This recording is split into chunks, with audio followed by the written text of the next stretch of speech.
Una listen to the Minister of Communication, Technology and Innovation, wetin e dey talk about Seratel, this new partnership, how e get for work. Una listen. Region. South Africa has a version of an MPNO, but the government is getting around 8 to 9%. Rwanda has a version, I think, saying they get around that cost there as well. And these were companies when they take over, we may actually get customer. We own that completely, but I think, say, towards the point, I really actually make it.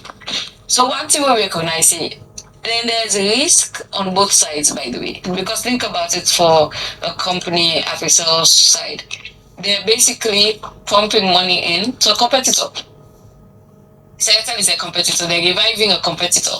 There's a potential, by the way, not a potential, I think it's a fact, it's a reality. Say, when Seratel come back, Seratel, one, what we target, now for me to look at first, we get a specific idea of whether or not Seratel target audience.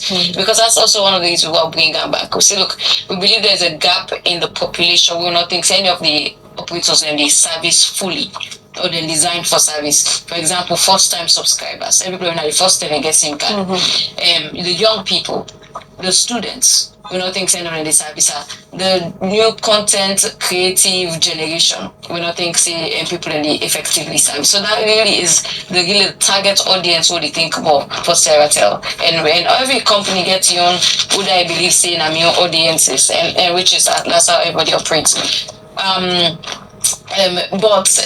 with that, they were using fairly. So that's one. And by the way, as I mentioned, when Seratel comes, yes, it will take first time, but Seratel will take customer from everybody, including Africell, right? So this is them reviving money. They're not doing that on the goodness of their heart. They get something, don't get me wrong, but I'm just also saying that is a risk on their side. See, they're reviving and potentially maybe when this contract ends, Seratel now is in a better place to really compete with them. So let me take you back to the 88-12% shares where on agree on. Africell will get assets. Sorry, Seratel will get assets.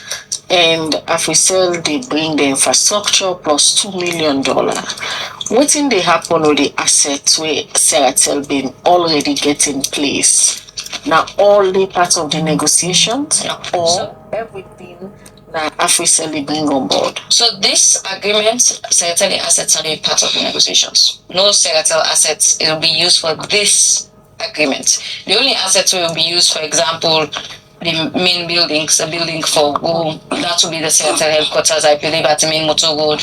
Then kiosks we then get, which will be revived. We will be cell phone. That is the only Seratel asset that will be used for this agreement.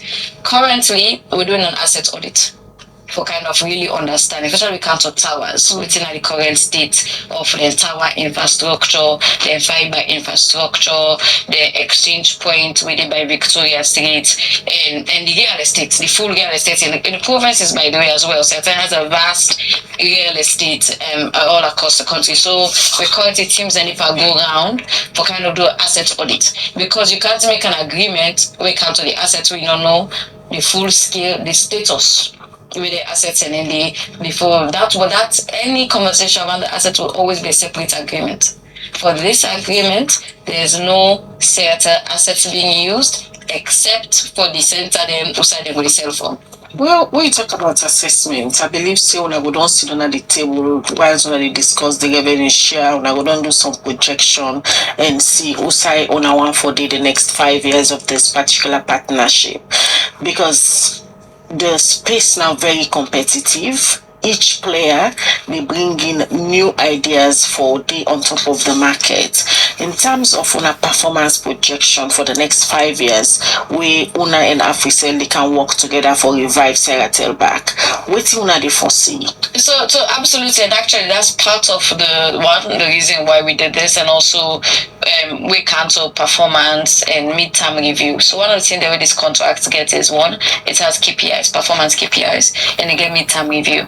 So the proposal where Africell makes, so they gave us those projections, say in 5 years, and the project say they're going to grow customer base by around 1 point something million. By 10 years, they're going to grow by this. So we take those numbers and we put under the contract. So we embed those in the contract to say, well, as soon as we tell we, so don't put inside the contract. So in 5 years' time, if una no meet them performance targets, and they will do a review of that contract. So and then at that time the decision would be made whether we continue or revise terms or we make a separate decision. I think that's something way unique to this contract, because sometimes we see you give contracts, you just get okay, take 10 years, take 15 years. There's no the assessment, but really waiting this do a mandatory midterm review, and based on the numbers, the performance numbers where they give in the proposal, say this is what they can do.